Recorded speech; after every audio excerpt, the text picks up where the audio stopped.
Doctor Who is the world's longest-running science fiction television program, having originally aired in the BBC in the United Kingdom from 1963 to 1989, a movie revival in 1996, and finally returning as a regular fixture on television in 2005.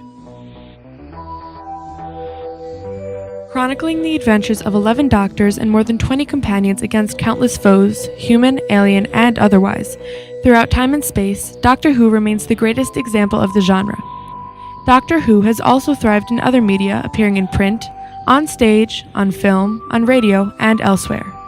Today, the legacy of Doctor Who is perpetrated in a range of original novels and a series of full-cast audio dramas. So, back to the beginning. Who is the Doctor? The Doctor is a Time Lord and an alien from the planet Gallifrey, who, by virtue of his people's unique physiology, is able to recover from mortal injuries by regenerating into a new body with a new personality.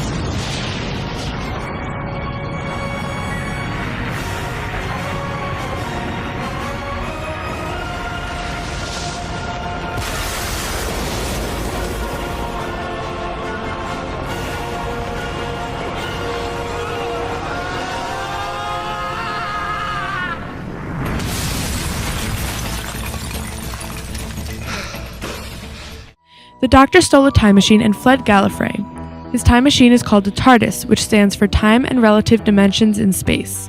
The TARDIS, which is now stuck in the shape of a blue British box due to a malfunction, is an extension of the Doctor. Another iconic part of Doctor Who is that the TARDIS is bigger on the inside.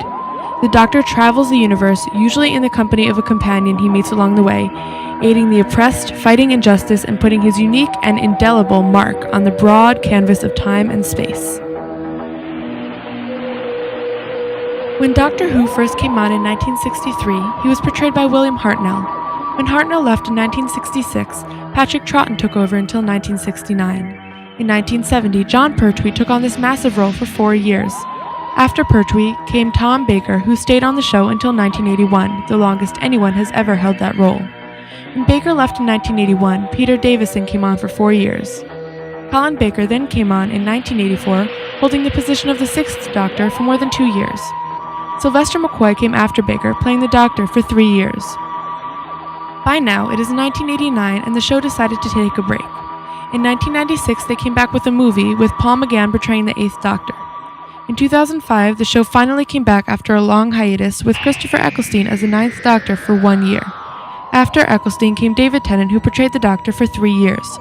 Currently, Matt Smith is the 11th Doctor, keeping the show alive and striving.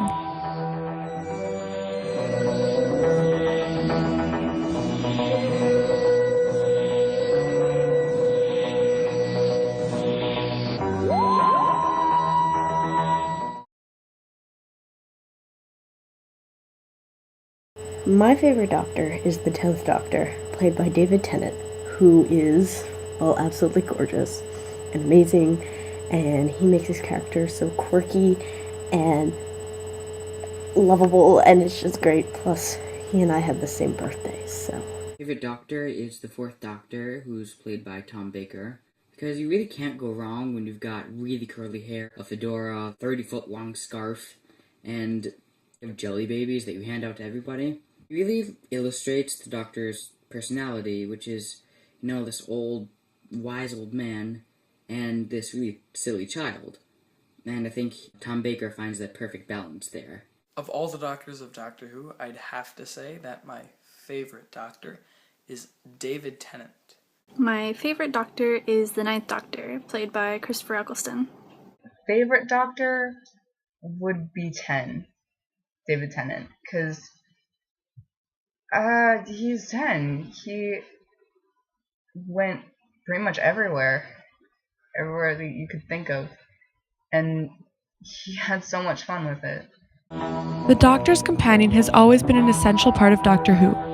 The companions have always kept the Doctor grounded. Throughout the years, the companions have been human or alien. Currently, the role of the companion is held by Jenna Louise Cole.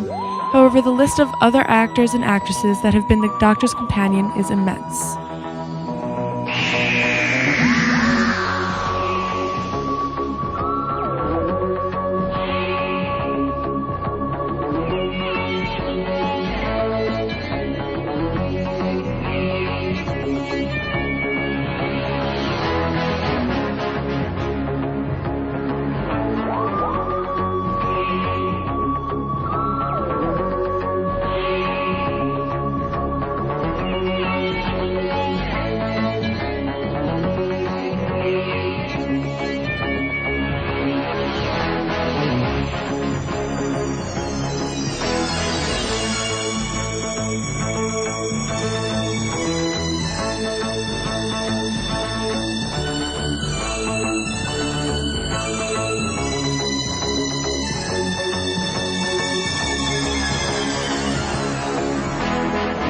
So when you recall how you felt about Doctor Who as a child, and how much goodwill and how important it was to you, how, honestly, how does it feel to know that so many children look up to you and love this, and all that goodwill is coming towards you? How does that feel?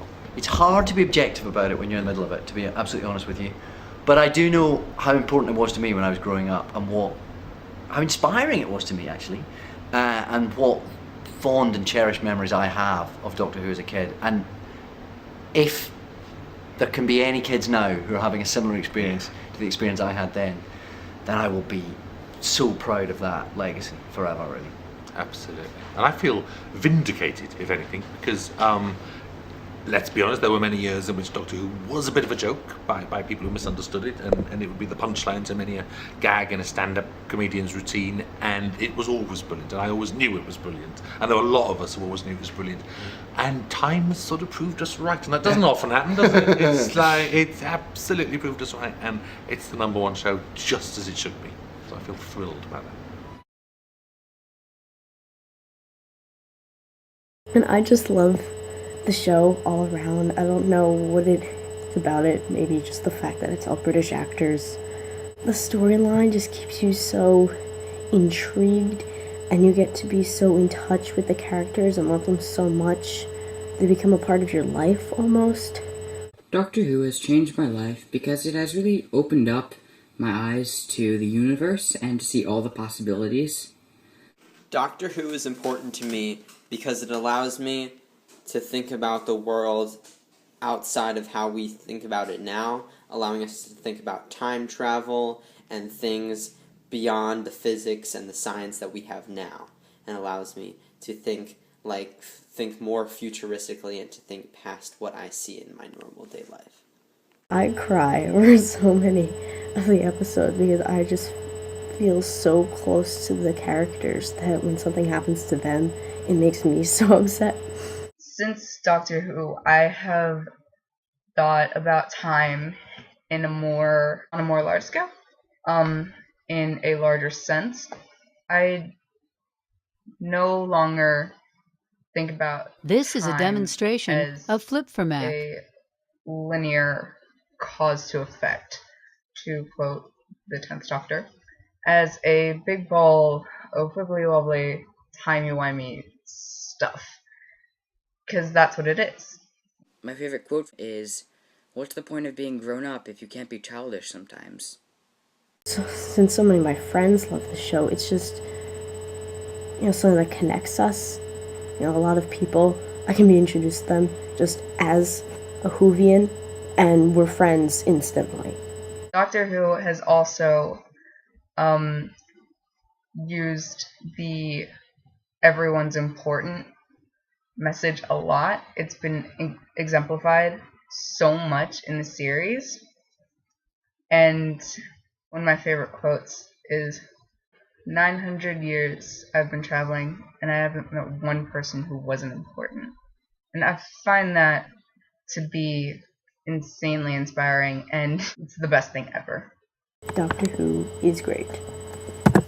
Doctor Who changed my life because it showed me that you can have non-exclusive religions with good moral figures like the Doctor or like the companions who give a code of ethics to people as a whole without necessarily portraying an exclusive religious order such as a current Western religion or an Eastern religion. It can show that a group of people who have nothing in common can become under the same umbrella of a series of morals like those that the Doctor portrays of kindness and nonviolence. And that is some of the most important lessons that aren't portrayed enough in the media today, but that Doctor Who does portray to the utmost. The reason why the Doctor uses a sonic screwdriver is because he doesn't believe in violence.